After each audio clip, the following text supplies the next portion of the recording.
যেই হাদিস বললে হানাফিরা আপনাকে ইহুদির দালাল বলে গালি দিবে, মানে কিছু হাদিস আছে তারা সহ্য করতে পারে না।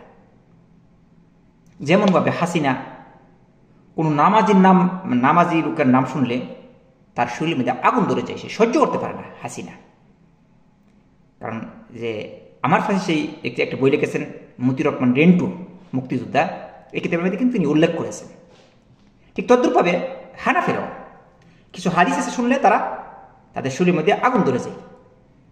তারা অনেক সময় ইহুদের দালাল বলে গালি দেয় সালাফি আলেমদেরকে। একটি হাদিস শোনাবো আপনাদেরকে।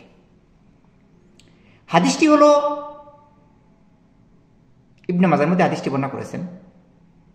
হাদিসের রাউই হলো রাসূলুল্লাহ সাল্লাল্লাহু আলাইহি ওয়াসাল্লামের সাহাবী আবি হুরায়রা রাদিয়াল্লাহু তাআলা আনহু।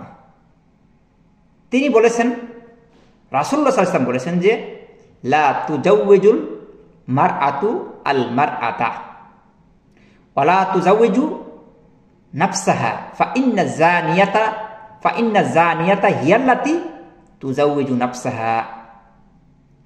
নবী মুহাম্মদ সাল্লাল্লাহু আলাইহি ওয়াসাল্লাম বলেছেন যে লা তুজাওয়িজু আল মারআতু আল মারআতা, কোনো মেয়ে লোককে বিবাহ দিতে পারে না, কোনো মহিলাকে বিবাহ দিতে পারবে না। কে বলেছে এটা? রাসূল সাল্লাল্লাহু আলাইহি ওয়াসাল্লাম বলেছেন। তবে এই হাদিস হানাফিরা কোনো অবস্থায় মানবে না।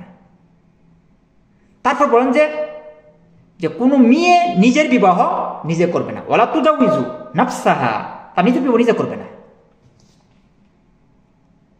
গুরুত্বপূর্ণ বিষয় হলো ওই জায়গার মধ্যে ফা ইন্না জানিয়াতা হিয়াল্লাতি তুজাওয়িজু নাফসাহা, যেই মেয়ে নিজের বিবাহ নিজে দেয়, অথবা কোনো মেয়ে যদি মেয়ের বিবাহ দেয়, তাহলে ওই মহিলা যাকে বিবাহ দেওয়া হয়েছে, ওই মেয়েটি, যেই মেয়েটি নিজে নিজে বিবাহ করেছে, সে হলো জিনাকারিনী।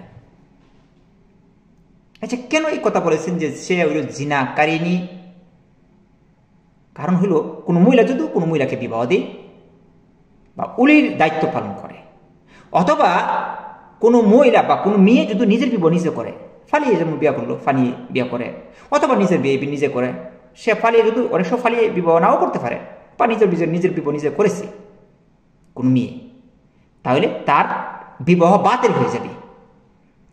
এই জন্য রাসূলুল্লাহ সাল্লাল্লাহু আলাইহি ওয়াসাল্লাম বলেছেন, এবং আবি হুরায়রা রাদিয়াল্লাহু আনহু বলেছেন যে ফা ইন্না জানিয়াতা হিয়াল্লাতি তুজাওয়িজু নাফসাহা, ওই মেয়ে জিনাকারিনী যে মেয়ে নিজের বিবাহ নিজে করে।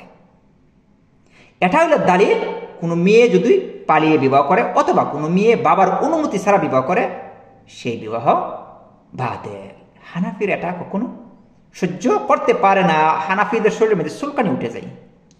এই হাদিস বললে হানাফিদের শরীরে কি চুলকানি উঠে যায়। যেমন ভাবে হাসিনা কোনো নামাজি লোকের নাম শুনলে, ইসলামের নাম শুনলে তার শরীরের মধ্যে চুলকানি উঠে যায়, মানে ইসলামকে সে সহ্য করতে পারে না। ইসলামের শিরো শত্রু শেখ হাসিনা। তদ্রুপভাবে হানাফিদের মধ্যে কিছু লোক আছে, এরা সুই হাদিসের শিরো শত্রু।